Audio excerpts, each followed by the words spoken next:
ঐক্যমত্যের আমরা একটা জায়গা দেখছি যে আওয়ামী লীগের পতিত সরকারের যে বিরোধিতা এবং তাদের গণহত্যা, শেখ হাসিনাকে ফিরে আনা এবং আওয়ামী লীগকে মাঠে নামতে না দেয়া, ছাত্রলীগকে নিষিদ্ধ করা, এইসব ক্ষেত্রে এক ধরনের রাজনৈতিক ঐক্যমত্য আছে।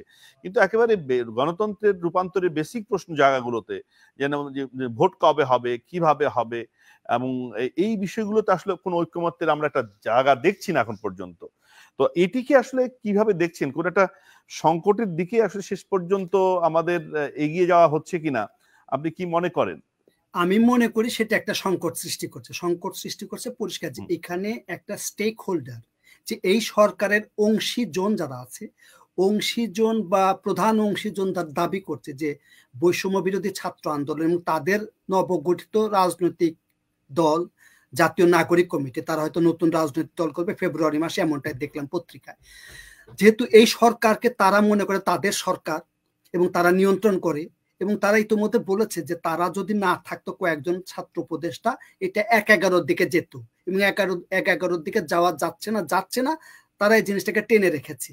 তারা এতটা ক্ষমতাবান বা প্রভাবশালী, এমনটাই আমি ইঙ্গিত পেয়েছি। তারা তো এই ক্ষমতায়, তারা তো এই সরকারের পার্ট, ক্ষমতার মধ্যে আছে, ফলে তারা ক্ষমতায় থেকে মানে নিরপেক্ষ তত্ত্বাবধায়ক সরকারের যে ধারণাটি, সেটি তো আসলে আর থাকছে না নাকি?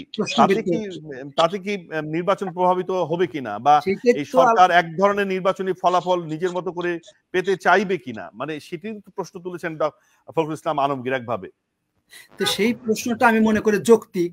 তো যৌক্তিক যখন এই জন্য বললাম যে তারা যদি ক্ষমতার মধ্যে থেকে একটা তত্ত্বাবধায়ক সরকারের মানেটা আসলে, উদ্দেশ্যটা আসলে আমরা জানি যে এটা একটা অবাধ সুষ্ঠু নিরপেক্ষ নির্বাচন দিবে, কিন্তু সরকারের অংশ যারা হবে, নির্বাচন পরিচালনা যারা করবে, সরকার এবং প্রশাসনের সুযোগ সুবিধা যারা নেবে, তখন তো নির্বাচন স্বাভাবিকভাবে নিরপেক্ষতা হারাবে। তাহলে এই আশঙ্কা করাটা কি অন্যায়? এবং তারাই তোমাদের স্বীকার করেছে যে আমরা যদি নির্বাচনে অংশগ্রহণ করি তাহলে আমরা এখান থেকে পদত্যাগ করে যাব। প্রশ্ন হচ্ছে নির্বাচনে আগে যদি আপনি পদত্যাগ করেন, আর এই সময়কালের ক্ষমতায় থাকাকালীন সময় নির্বাচনে যে সমস্ত মেকানিজম, যে কাজগুলো করার দরকার, রাজনৈতিক সুবিধা, প্রশাসনিক সুবিধা, দল গঠনের যে সুবিধা, সেগুলো যদি আমরা ভোগ করে নিয়ে যদি আপনি নির্বাচন আগে পদত্যাগ করেন, তাহলে জিনিসটা তো প্রশ্নবিদ্ধ হবেই।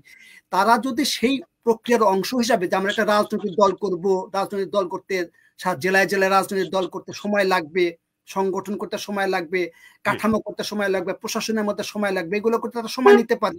সেই সময়টা তো বিএনপির জন্য একটা, তারা এটা মেনে নিতে চাচ্ছে না। তারা তো একটা রাজনৈতিক দল, দীর্ঘদিন ক্ষমতার বাইরে তারা আছে, তো স্বাভাবিকভাবে তাদের, এবং শুধু বিএনপি না, অন্যান্য রাজনৈতিক দলও সে দাবি করছে। আমি দেখছি জামাত ইসলাম বাদে তারা বলছে যে আমরা সময় দিব, কিন্তু বেশি না। জামাতে ইসলামের প্রসঙ্গটা আমি একটু আলাদাভাবে কথা বলতে চাই। টয়িক ভাই, আপনাকে ধন্যবাদ।